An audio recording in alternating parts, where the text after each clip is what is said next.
Blake Marsh. Position number 2, Thomas Wilkinson on 17. Position number 3, Owen Christensen on 16.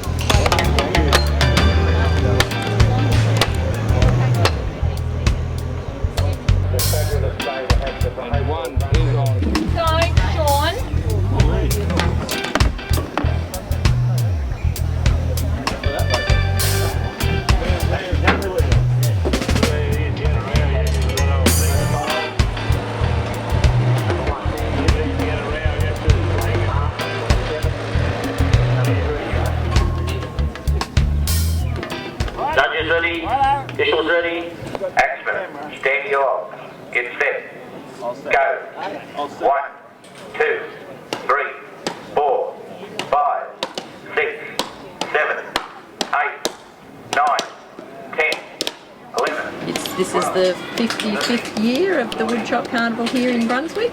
Yeah, what else? Most successful country shop. It's the biggest wood shop outside the Sydney Royal and the Brisbane Ekka. We introduced ladies' chops in their own right a couple of years ago. That was the first time that had been done in Australia. Before that they had to chop with the men. So that was pretty good.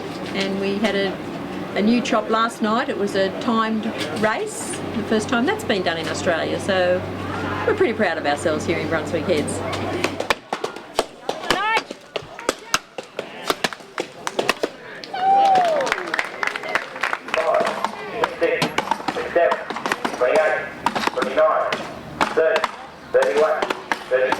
They are top athletes. I mean, they do a lot of training and they've got to be super fit and have a bit of stamina to be out there in this heat every day, all day.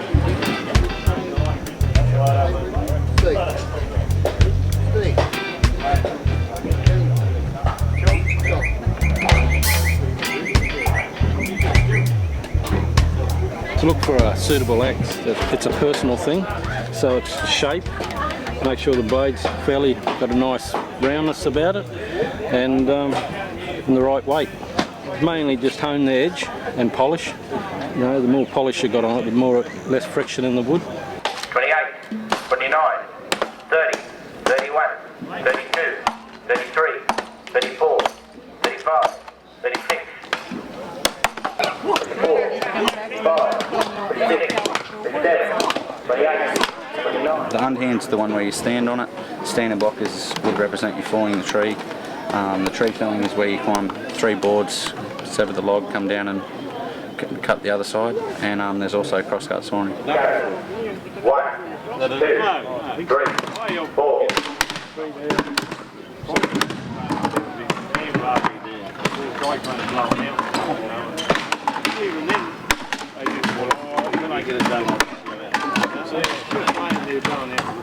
Lift the weight on it, Mick. Where did you get the other board from? Oh, we get anything from 80 to 120 over the years, you know. So it varies each year, depending, you know, on. They're all from country play. Most of them are from country, so depending on the weather a lot, who comes. But I think we've got about 85 this year. One from Western Australia. Got one from Western Australia, and we've got one Western Australia, New Zealand. Northern Territory, Victoria and Queensland and New South Wales. So we've pretty much got them from all over the place. I've been chopping for 45 years. My father done it, my grandfather done it, so it's a family sport. 21, 22, 23, 24, 25, 26, 27, 28, 29, 30, 31. I'm Christopher Owen, I'm 25 years of age. We come up for a family holiday with my partner and newborn baby, and I compete in woodchops throughout Australia. I've been doing it for 13 years now, and my grandfather got me into the sport. He's done it for the past 50, 60 years, and my uncle's competed, and also my little brother.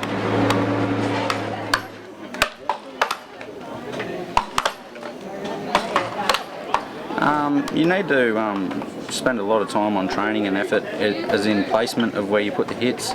slope that you put, hitting it in the same spot, timing and technique, and that takes a long time to learn the sport. Like, some people can pick it up within 3 to 4 years, some people it might take 10 years before they get good at it.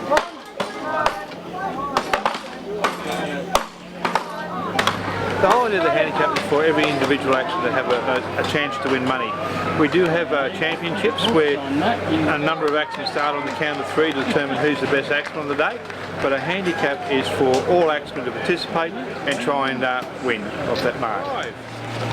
So it goes back to 2005. So I have all the records of all the axemen going back to 2005. I travel to a lot of shows around Australia, all the Royal shows, Sydney, Adelaide, Melbourne, and see the axemen compete. So I combine all that wealth of knowledge and give them a handicap to compete on.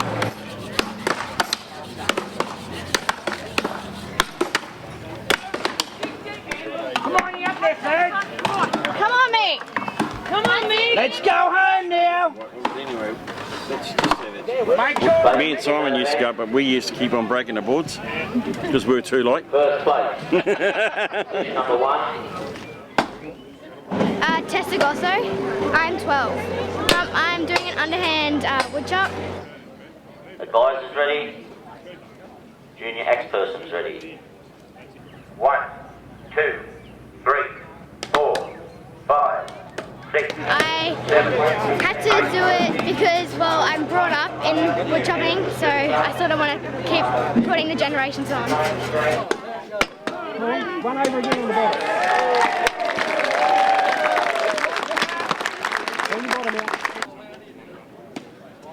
How do they know when to turn around and start to hit the other side of the log? Is when they've reached the centre of the log and on the top and the bottom, and then come in from the other side.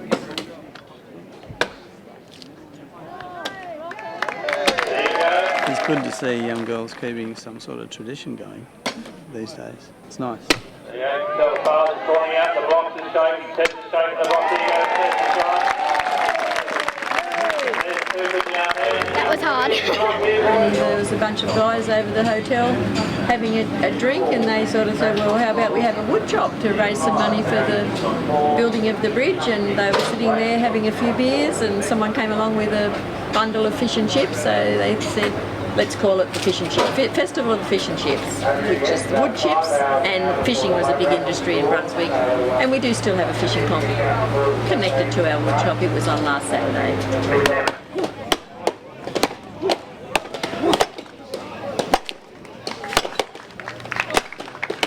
We've been coming down here for 32 years, sit in the same seat.